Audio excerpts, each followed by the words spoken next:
Jamás olvidaré el sonido metálico del motor, explotando en pleno vuelo. El olor a combustible quemado mezclado con el aire helado que entraba por las ventanas del jet privado. Ni la sensación brutal de que la vida podía acabarse en un segundo. Porque fue allí, en ese instante en que el piloto gritó que nos preparáramos para el impacto, cuando entendí que todo lo que había dado por sentado podía desmoronarse como un castillo de arena bajo una ola furiosa. Y ahora, mientras mis rodillas se hundían en la arena húmeda de una isla que ni siquiera sabía si estaba en un mapa, mis manos temblaban aferradas a los hombros empapados de Sebastián Mendoza, mi jefe, el hombre que siempre había mirado desde arriba con esa sonrisa condescendiente que me hacía sentir como una pieza reemplazable de su imperio hotelero, pero que en ese momento no era más que un ser humano despojado de todo su poder, con la camisa azul hecha jirones, los pantalones negros desgarrados y la piel marcada por cortes sangrantes que lo convertían en alguien mortal, vulnerable, aterrorizado. Yo lo miraba y apenas podía creer que seguía respirando, que habíamos sobrevivido, porque lo había arrastrado fuera de aquel infierno de fuego y agua, ignorando sus órdenes, ignorando sus gritos desesperados por un teléfono satelital que se hundió con el fuselaje, ignorando esa aura de mando que siempre me había hecho callar en las oficinas de Bogotá, y lo había empujado hacia la puerta de emergencia, como si mi propia vida dependiera de ello, aunque en realidad era la suya la que yo protegía, porque en mi interior, un instinto más fuerte que el miedo me obligó a asegurarme de que él también llegara a la superficie. Y ahora, en la playa, el silencio era insoportable, roto apenas por el rugido de las olas y el chisporroteo de las llamas que aún devoraban los restos del avión. Un silencio en el que el nombre de Miguel, el piloto y mejor amigo de Sebastián, se convirtió en un puñal en mi pecho. Porque no lo vi salir. Porque, cuando él me preguntó con la voz rota, ¿dónde está Miguel?, yo solo pude bajar la cabeza y sentir cómo las lágrimas se mezclaban con el agua salada de mis mejillas, porque sabía la verdad aunque no la dijera en voz alta. Miguel no estaba allí con nosotros. El mar se lo había tragado, y esa certeza me atravesó como un rayo, obligándome a apartar el dolor, porque si me detenía en él, me hundiría para siempre. Así que apreté los dientes, y obligándome a levantarme sobre mis piernas que temblaban, como hojas, dije las palabras que marcaron el inicio de todo. Tenemos que buscar suministros. Y al ver la expresión de Sebastián, ese gesto incrédulo de un hombre que jamás en su vida había tenido que pensar en la supervivencia porque todo lo había comprado con $, entendí que allí, en esa media luna de arena blanca rodeada de palmeras que parecían gigantes vigilando nuestro destino, las jerarquías se habían borrado, que ya no era su empleada ignorada, la coordinadora de redes sociales, la que había despreciado en la última reunión de marketing esa misma mañana, sino la única que tenía la sangre fría para actuar, la única capaz de recordar lo que mi padre me había enseñado en la finca de Boyacá, antes de que la vida me obligara a mudarme a Medellín. Cómo leer el sol para orientarse, cómo reconocer un árbol que podía dar agua, cómo encender un fuego con casi nada, cómo sobrevivir cuando todo parecía perdido. Y aunque Sebastián seguía murmurando frases incoherentes sobre reuniones, con inversionistas japoneses, sobre su agenda, sobre el hotel de Cartagena que debía inaugurar el viernes, yo lo observé con un sentimiento extraño, una mezcla de compasión y rabia, y entendí que si quería volver a ver a Sofía, mi hija de 8 años que me esperaba en casa con mi madre, tenía que mantenerlo vivo a él también. Tenía que guiarlo como quien guía a un niño torpe en un terreno desconocido, porque por arrogante que fuera, por inútil que pareciera en ese momento, él era mi única compañía en esa isla desierta, el único con quien compartiría el peso insoportable del miedo, la soledad y la esperanza de un rescate que no sabíamos si llegaría. Y mientras la brisa del mar me azotaba el rostro y los últimos restos del avión se hundían para siempre, lo miré fijamente y me juré que no iba a dejar que esa isla nos devorara. Las primeras horas después del accidente fueron un torbellino de contradicciones. Por un lado, la adrenalina aún me mantenía en pie, obligándome a moverme, a registrar los restos del avión que el mar seguía reclamando pedazo a pedazo,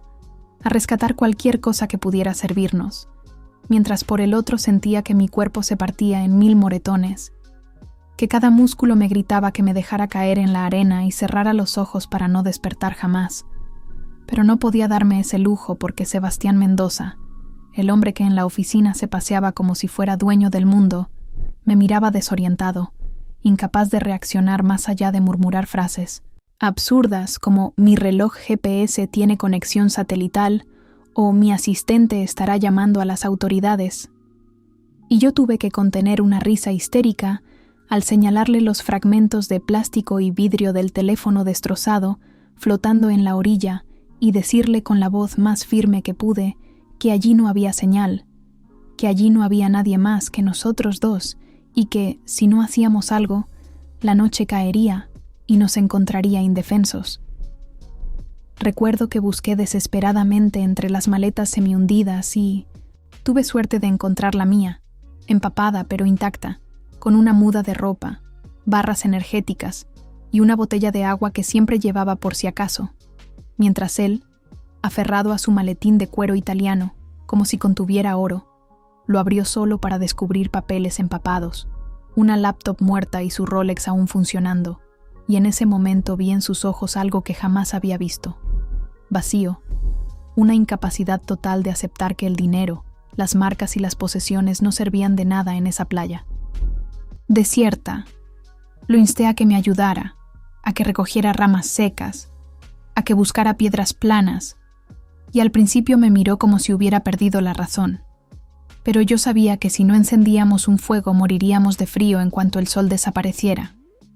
Así que me puse de rodillas y comencé a trabajar con las pocas habilidades que mi padre me había enseñado en la finca, usando las gafas de Sebastián como lupa para concentrar la luz. Y cuando las primeras chispas prendieron en las hojas secas, sentí una victoria tan grande que me dieron ganas de llorar, y al ver cómo él me observaba con un respeto que jamás me había ofrecido en 6 años de trabajo, comprendí que la isla ya había empezado a transformar las reglas entre nosotros. Esa primera noche, sentados frente al fuego improvisado, escuchando el rugido de las olas y los ruidos inquietantes de la selva que nos rodeaba, él todavía intentaba imponer su lógica corporativa. Insistía en que debíamos instalar el refugio en la playa para tener visibilidad estratégica y para que, en caso de que un avión pasara, pudiéramos ser vistos, mientras yo le decía con paciencia forzada que la marea subiría y que terminaríamos arrastrados como despojos si no buscábamos una zona más alta entre las palmeras. Y cuando lo ignoré y comencé a levantar una estructura con ramas, hojas de palma y las pocas cuerdas que había rescatado de las maletas, lo escuché resoplar detrás de mí como si no soportara ser desafiado. Pero finalmente, cuando la primera ola de la madrugada arrasó el refugio que él había intentado construir a pocos metros del mar, no tuvo más remedio que callar. En esos días iniciales, cada decisión se volvió un campo de batalla. Él quería racionar la poca agua que teníamos confiando en que pronto llegarían a rescatarnos. Yo insistía en que debíamos encontrar una fuente de agua dulce o moriríamos en cuestión de días. Él quería pescar en pleno mediodía porque había mejor luz. Yo sabía que los peces se acercaban a la orilla al amanecer y al atardecer, y me desesperaba su incapacidad de escuchar. Cada discusión era como volver a la oficina, donde él desestimaba mis ideas sin siquiera mirarme. Pero en la isla la diferencia era que si me ignoraba, podía costarnos la vida. Y yo lo sabía, lo sentía en mis huesos, en cada gota de sudor que me corría por la espalda mientras atravesaba la selva buscando fruta comestible, en cada insecto que me picaba mientras recogía ramas para el fuego, en cada mirada hacia el horizonte donde no aparecía ningún barco. Y aunque su arrogancia me sacaba de quicio, había momentos en los que lo sorprendía mirándome con esa mezcla de confusión y respeto, como si no pudiera entender cómo la mujer que consideraba prescindible en su empresa era capaz de enfrentarse a la selva con más determinación que él. Y en esas miradas, aunque me negara a admitirlo, empezaba a crecer una chispa peligrosa, un reconocimiento mutuo que no tenía nada que ver con contratos ni jerarquías, sino con la cruda realidad de que, si queríamos sobrevivir, Teníamos que aprender a hacerlo juntos. Con el paso de los días, lo que al principio fue un campo de batalla entre su arrogancia y mi instinto de supervivencia, comenzó a transformarse lentamente en algo distinto. Porque aunque Sebastián seguía intentando imponer su lógica empresarial a todo lo que hacíamos, quería que planificáramos turnos como si fuéramos empleados en un hotel de lujo, insistía en redactar listas de prioridades en hojas empapadas que rescató de su maletín y hasta hablaba en voz alta de protocolos, como si pudiéramos presentarlos a una junta directiva inexistente. Poco a poco, la isla se encargó de recordarle que allí sus reglas no servían de nada, y fue entonces cuando empecé a notar un cambio inesperado. Lo vi callarse cuando yo le decía que esa agua estancada podía matarnos. Lo vi recoger piedras planas sin protestar para rodear la fogata. Lo vi arrastrar ramas pesadas sin esperar una orden. Y sobre todo, lo vi mirarme, con una atención que jamás me había regalado en 6 años de reuniones en Bogotá. Y esa mirada me desarmaba porque sentía que me veía por primera vez. Recuerdo un día en particular, cuando atravesábamos la selva rumbo a la cascada que yo había detectado siguiendo el sonido lejano del agua. Y él, en lugar de quejarse de los mosquitos o del calor sofocante, me preguntó con genuina curiosidad cómo hacía para moverme entre los árboles como si conociera cada raíz y cada piedra. Y yo, sorprendida por ese interés real, le conté que cuando tenía 10 años mi padre me llevaba a cazar guatines en las montañas de Boyacá, que me enseñó a leer el viento, a escuchar el silencio del bosque, a identificar qué plantas podían comerse y cuáles eran veneno, y mientras hablaba, sentí un orgullo extraño, porque por primera vez mis raíces humildes, aquellas que siempre parecieron insignificantes frente a sus títulos universitarios y sus viajes internacionales, se volvían un conocimiento valioso, incluso vital, y la manera en que él me escuchaba, sin interrumpirme, sin sonreír condescendiente, me hizo pensar que la isla estaba derrumbando las murallas de hierro que había construido a su alrededor. Esa tarde en la cascada, cuando bebimos agua limpia por primera vez desde el accidente, lo vi quitarse la camisa para lavarla bajo el chorro, y no pude evitar notar cómo su piel, bronceada por el sol implacable, lo hacía parecer menos ejecutivo y más humano. Y cuando me dio las gracias por haberle salvado la vida en el avión y por mantenerlo con vida día tras día, casi no supe cómo responder, porque estaba acostumbrada a la indiferencia, no a la gratitud. Y mientras lo escuchaba confesar que toda su vida la gente había hecho cosas por él, porque le pagaba, porque lo temían, o porque buscaban algo de él, sentí que algo en su voz temblaba, como si estuviera revelando una parte de sí mismo que nunca había mostrado a nadie. Y esa vulnerabilidad me atravesó como una corriente eléctrica,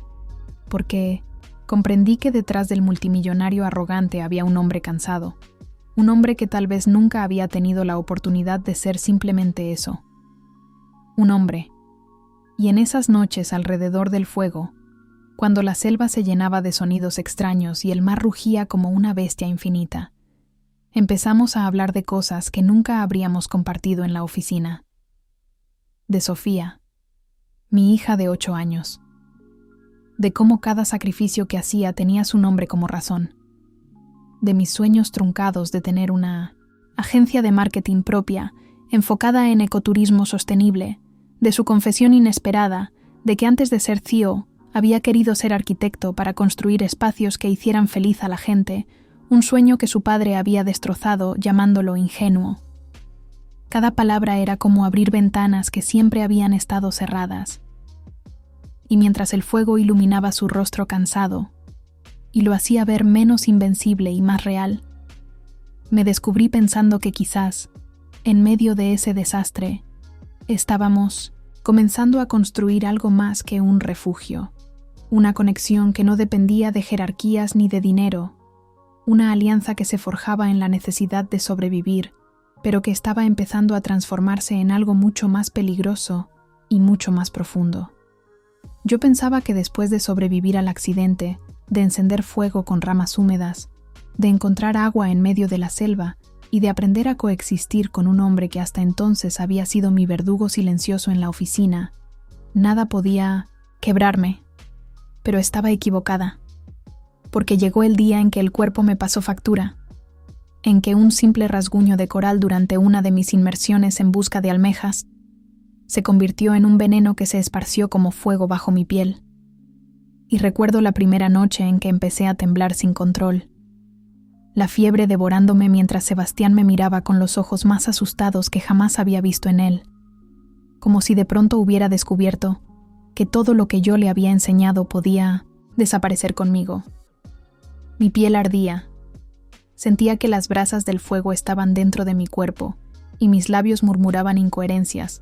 recuerdos de Sofía, imágenes de mi padre diciéndome que las estrellas eran agujeros por donde Dios sonreía, y entre sueños y delirios lo sentía a él, a Sebastián, arrastrándome hasta la cascada una y otra vez, mojando trapos para refrescarme, hablándome con esa voz ronca que ya no era la del jefe altivo, sino la de un hombre desesperado, contándome historias ridículas de su infancia en Bogotá, confesándome cosas que yo nunca habría esperado escuchar, como que había odiado cada gala donde debía fingir sonrisas, como que envidiaba a la gente que podía reír sin miedo al qué dirán, como que no recordaba la última vez que había sentido paz. Y mientras yo luchaba contra la fiebre, lo escuchaba repetirme una y otra vez que no podía morir, que no lo dejara solo, que no me atreviera a abandonarlo en esa isla. Y esas palabras, dichas con una mezcla de rabia y súplica,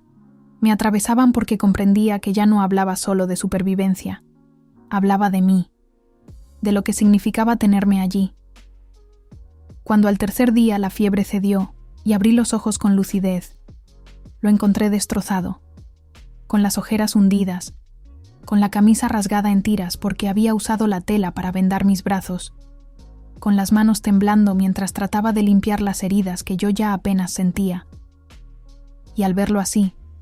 agotado pero firme,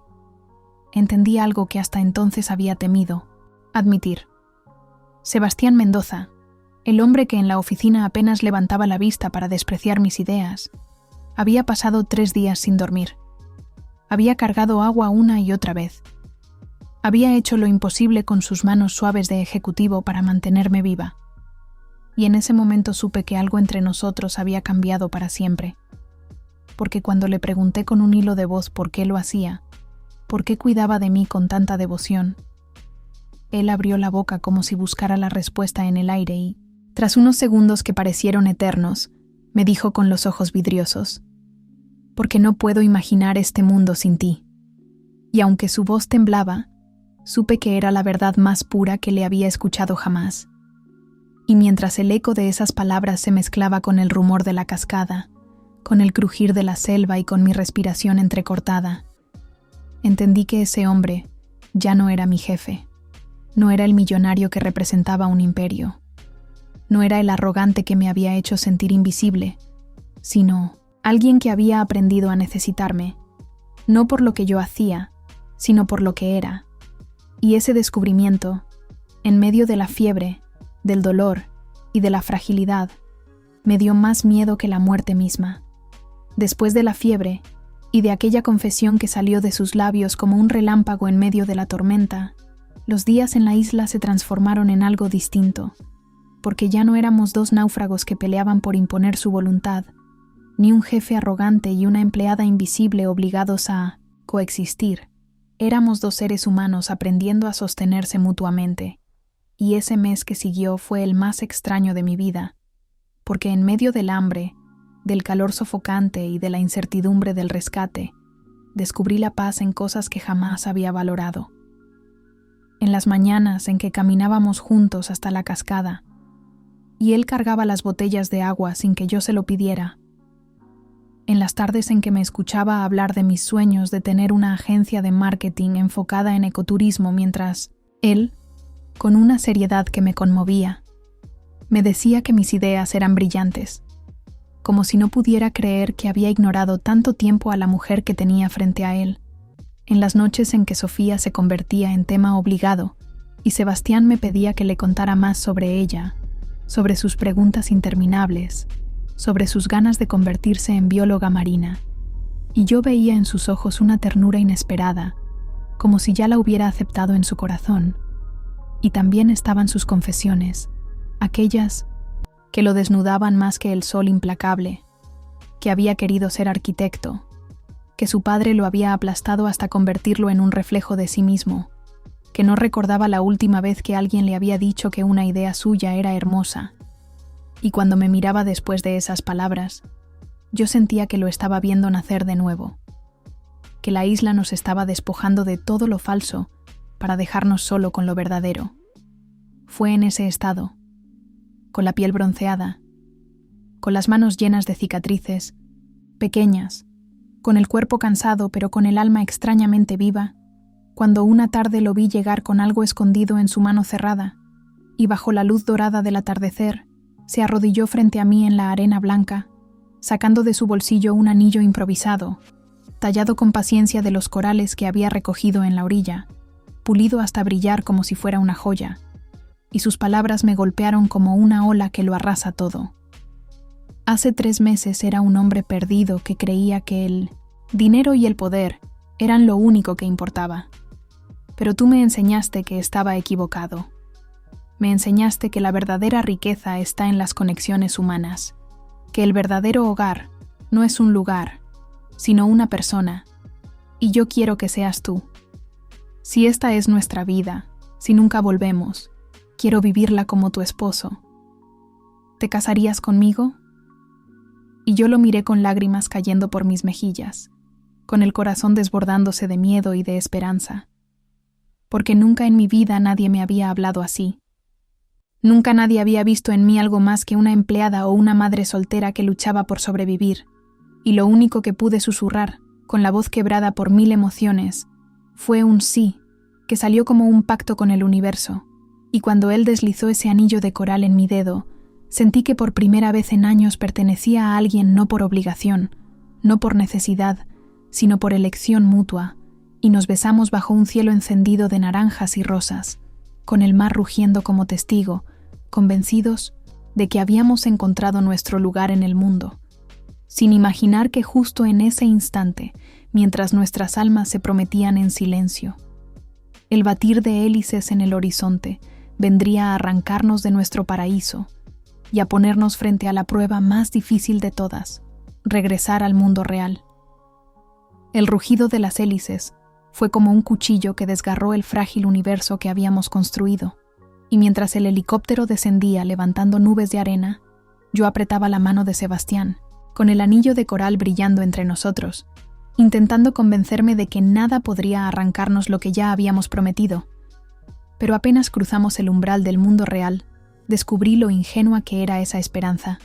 porque las primeras 24 horas en Bogotá fueron un desfile de cámaras, titulares, especulaciones y miradas inquisitivas que me despojaron de toda la fuerza que había acumulado en la isla. Recuerdo vívidamente el mármol frío del penthouse de Sebastián, ese lugar que debía representar su triunfo y que a mí me pareció una cárcel de cristal,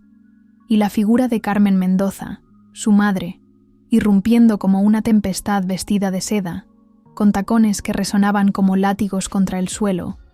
y su voz cortante que no me llamaba por mi nombre, sino con ese, la empleada, que me redujo a lo que yo había sido en su mundo. Un recurso prescindible,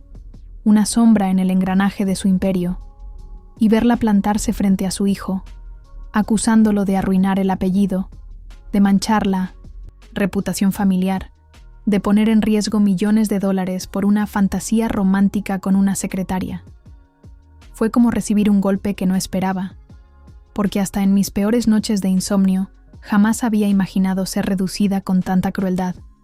Y Sebastián, aunque intentó defenderme, aunque corrigió con voz firme diciendo «gerente de marketing», se quebró en mis ojos, porque esa defensa sonaba hueca, inútil, como si ni él mismo creyera que esos títulos importaban en ese salón lleno de vitrales y de juicios invisibles. Yo lo miraba y veía el mismo hombre que en la isla me había dicho que no podía imaginar un mundo sin mí, pero ahora ahogado bajo las expectativas de su familia, atrapado en un rol que parecía devorarlo, y me pregunté si nuestro amor podía sobrevivir a ese monstruo invisible que era la sociedad. Cuando Carmen lo amenazó con expulsarlo de la empresa, con arrebatarle lo que había heredado de generaciones, vi el pánico reflejado en sus ojos, no hacia perder el dinero, sino hacia perder la aprobación de una madre que nunca lo había amado de verdad, sino como extensión de su orgullo. Y esa noche, cuando regresé a mi pequeño apartamento en un barrio popular, abrazada por Sofía, que lloraba de felicidad por tenerme de vuelta, la palabra cazafortunas en los titulares me desgarró más que el coral que había lastimado mis brazos, porque todo lo que habíamos vivido juntos, las lágrimas, las confesiones, el fuego compartido, quedaba reducido a un rumor barato de la prensa que me pintaba como una mujer que había aprovechado la vulnerabilidad de un millonario. Y mientras acariciaba el cabello de mi hija para calmarla, con el anillo de coral aún en mi dedo, sentí que la isla se desmoronaba dentro de mí, que lo que habíamos construido frente al mar ardía en llamas bajo el peso de un mundo donde los sentimientos eran mercancía y el amor se medía en cifras bancarias. Y cuando Sebastián apareció en mi puerta, con el rostro dividido entre el deseo de abrazarme y el temor de perderlo todo, yo supe, con un dolor indescriptible, que el verdadero naufragio apenas comenzaba. Cuando cerré la puerta aquella noche, después de devolverle el anillo de coral con la voz rota diciéndole que quizás lo nuestro había sido solo producto de la supervivencia, sentí que se me desgarraba el alma, pero estaba convencida de que era lo único sensato que podía hacer, porque Sofía merecía estabilidad y yo no podía arrastrarla al ojo del huracán mediático que nos devoraba, ni permitir que mi vida se convirtiera en una sombra bajo el poder de una familia que me despreciaba. Los días siguientes fueron un infierno de rumores, de llamadas de periodistas que querían mi versión de la historia, de vecinos que me miraban con esa mezcla de envidia y desprecio. Y aunque yo intentaba sonreír para mi hija, por las noches me encerraba en el baño a llorar en silencio, apretando contra mi pecho el anillo que no había tenido fuerzas de desechar. Pasaron semanas que se convirtieron en meses, y mientras yo me sumergía en el trabajo, luchando por hacer realidad el sueño que siempre había pospuesto, fundar mi propia agencia de turismo sostenible, conseguir pequeños préstamos, tocar puertas que se cerraban una y otra vez, hasta que finalmente algunas se abrieron.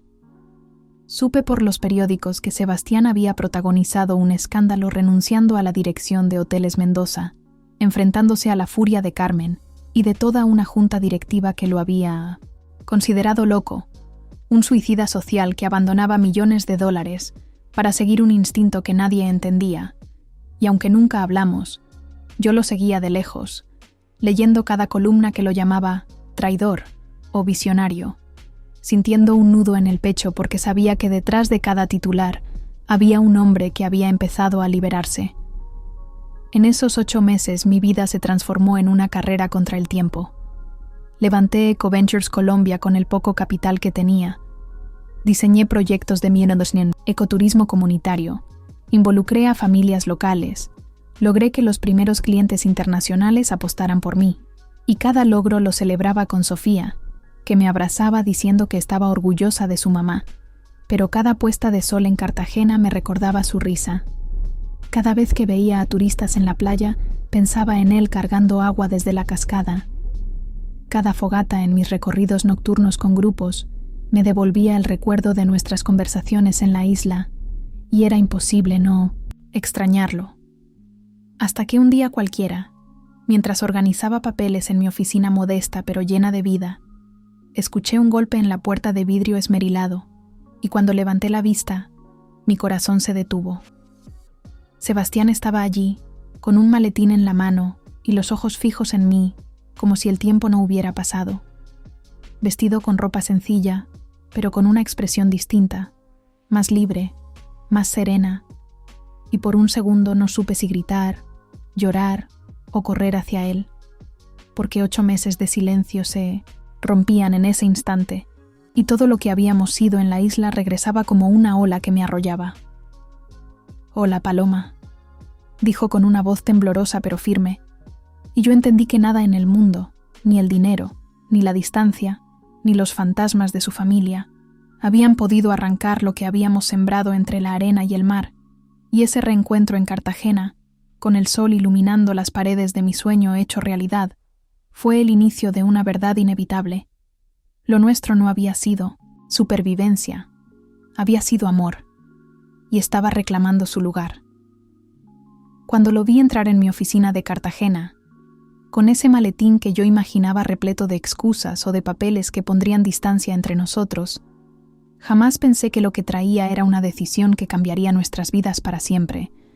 porque en cuanto nos sentamos frente a frente, con el mar Caribe brillando detrás de la ventana y el logo de mi pequeña empresa recordándome que por fin había construido algo propio, Sebastián no me habló de negocios, no me habló de alianzas, ni siquiera intentó justificar el silencio de 8 meses. Simplemente abrió aquella caja de terciopelo, donde una esmeralda colombiana resplandecía rodeada de diminutos diamantes, y sus palabras, pronunciadas con una calma que yo nunca le había escuchado, me desarmaron.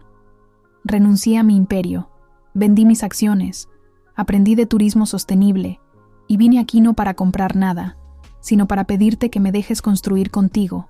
que me dejes ser parte de tu vida, que me permitas ser padrastro de Sofía y esposo tuyo, porque descubrí que mi verdadero hogar no está en torres de cristal ni en cuentas bancarias, está en ti. Mis ojos se llenaron de lágrimas, y mientras lo escuchaba arrodillarse como aquella vez en la isla, pero ahora, en mi oficina humilde y real, entendí que esta vez no había islas desiertas que nos protegieran, que ahora sí se trataba de elegirnos en medio de un mundo lleno de juicios y diferencias. Y aún así,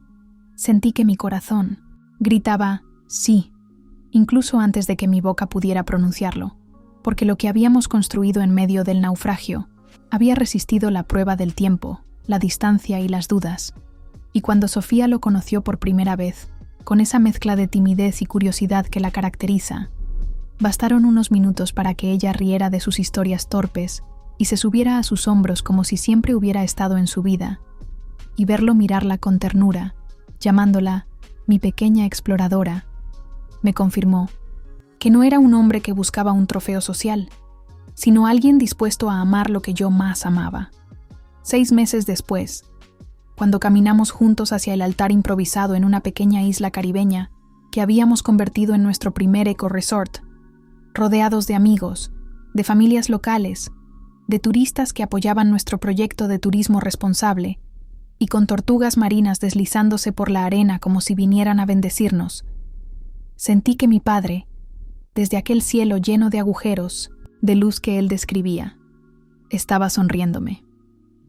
Sofía, con 9 años y una corona de flores en la cabeza, fue quien lanzó pétalos delante de mí, y Carmen Mendoza, que al principio había rechazado todo, terminó acercándose con lágrimas en los ojos después de conocer a mi hija,